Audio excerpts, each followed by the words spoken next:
নিপীড়িত নিষ্পেষিত এই সনাতনী ঘরের একটি মানুষও, একটি মা মনে ঘরে ছিল না, সবাই এসেছিল।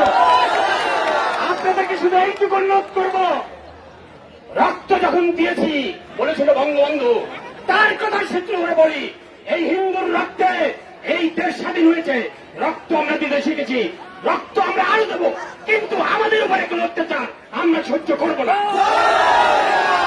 আপনাদের কাছে শুধু অনুরোধ থাকলো, যদি কোথাও কোন ধরনের অবিচার, ভাঙচুর, লুটপাট করতে কেউ আসে, আপনারা ওখানে থেকে তার যথাযথ প্রতিরোধ করবেন, প্রতিবাদ করবেন, প্রতিহত করবেন। যে কোনো ধরনের প্রতিবাদের জন্য আপনারা যে কোনো সময় প্রস্তুত থাকবেন। আমরা কারোর চোখ রাঙানিতে ভয় পাই না, আমরা কারোর ওই দলবাজিতে ভয় পাই না।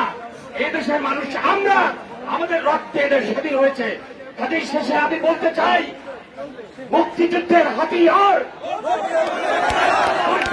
আরেকবার, আমার ভাই মরল কেন, আমার মা মরল কেন, প্রতিমা ভাঙলকে জবাব চাই, জবাব চাই, আমার ঘর লুট করলোকে।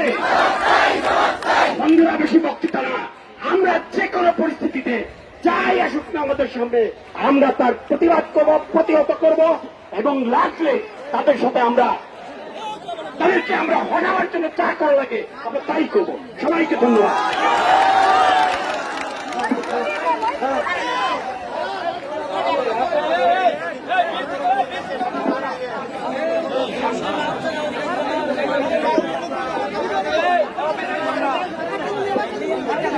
সাল থেকে আজ পর্যন্ত যত হামলা হয়েছে, রাজনৈতিক কেন্দ্র করে হামলা হয়েছে।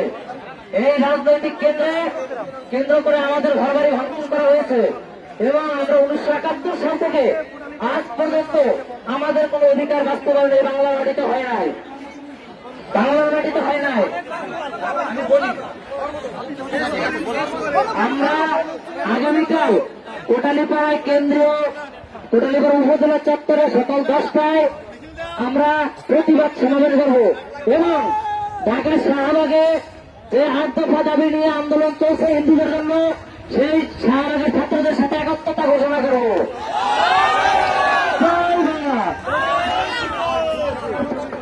আমাদের এখন এই সভায় সচিব সংক্ষেপে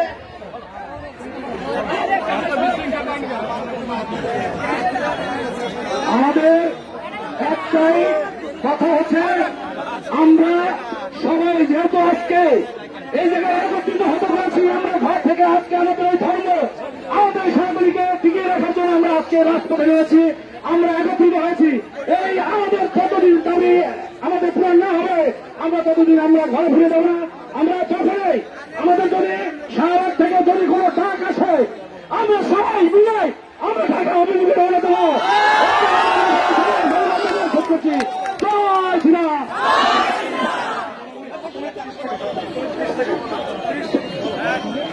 সংগ্রামী হিন্দু ভাই ও বোনেরা,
ওটা লাইন দেখে কি লাগে ওটা আল্লাহ না না না সরি